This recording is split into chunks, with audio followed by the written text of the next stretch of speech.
أعوذ بالله من الشيطان الرجيم. بسم الله الرحمن الرحيم. إذا وقعت الواقعة ليس لوقعتها كاذبة خافضة رافعة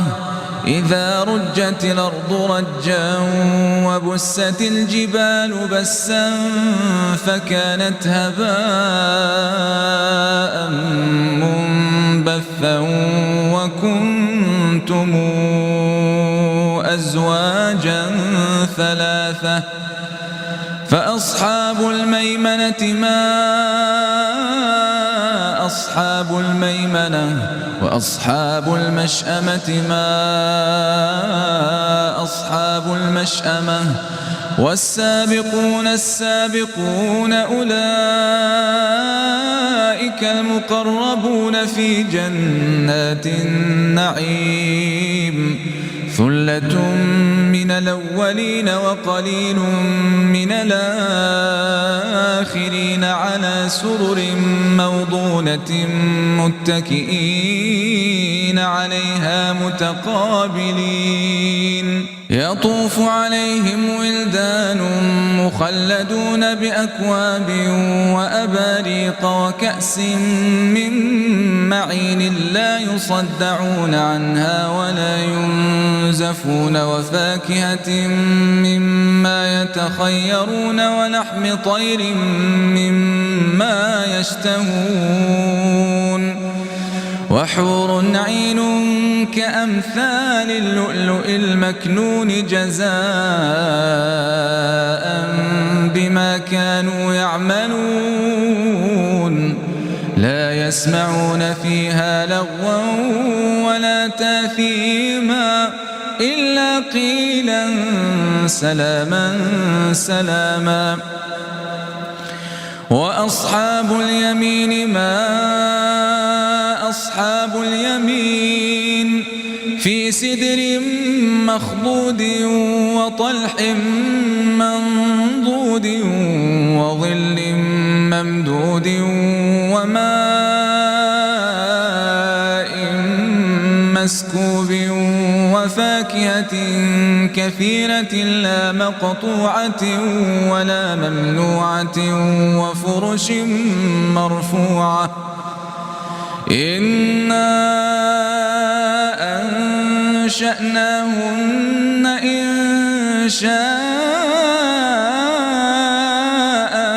فجعلناهن أبكارا عربا أترابا لأصحاب اليمين ثلة من الأولين وثلة من الآخرين وأصحاب الشمال ما أصحاب الشمال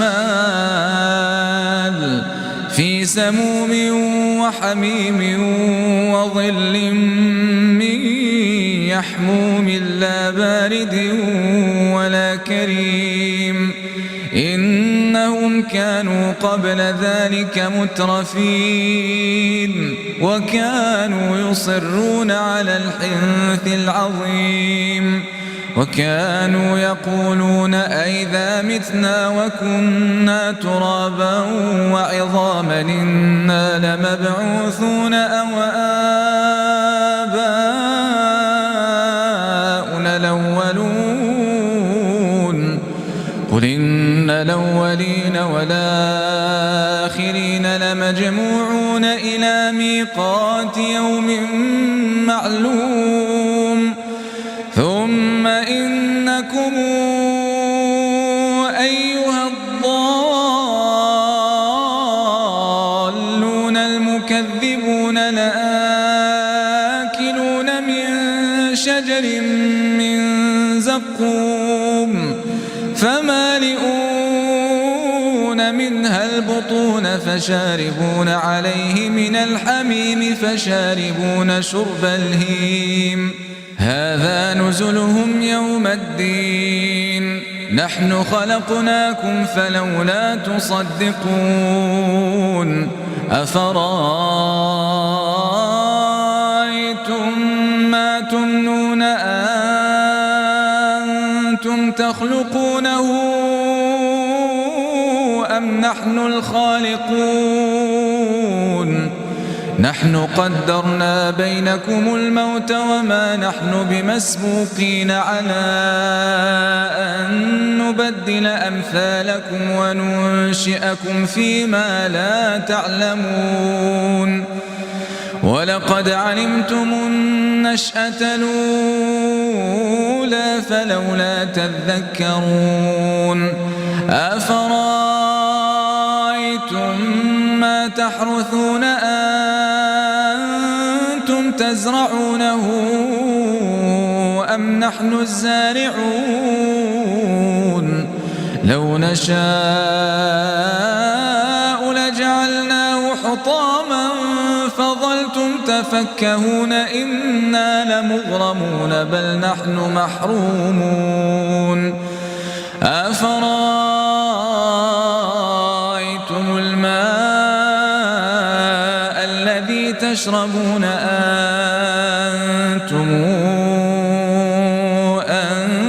أنزلتموه من المزن أم نحن المنزلون لو نشاء جعلناه أجاجا فلولا تشكرون أفرأيتم النار التي تورون أنتم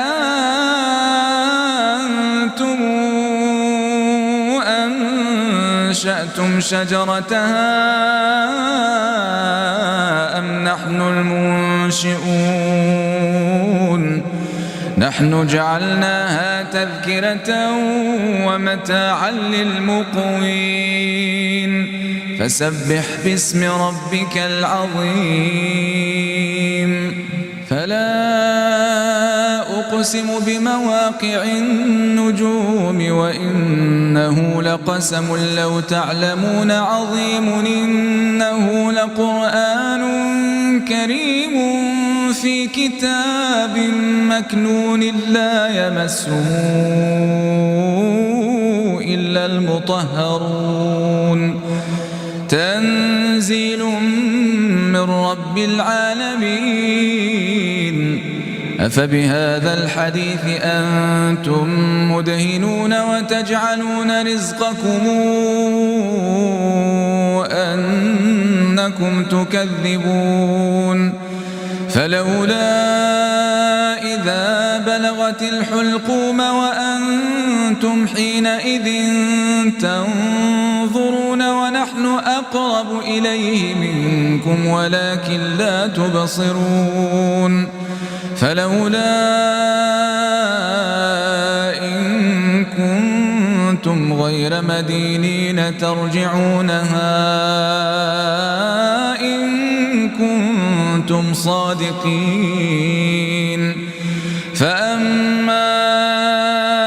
إن كان من المقربين فروح وريحان وجنة نعيم وأما إن كان من أصحاب اليمين فسلام لك من أصحاب اليمين وأما إن كان من المكذبين الضالين فنزل من حميم وتصلية جحيم إن هذا لهو حق اليقين فسبح باسم ربك العظيم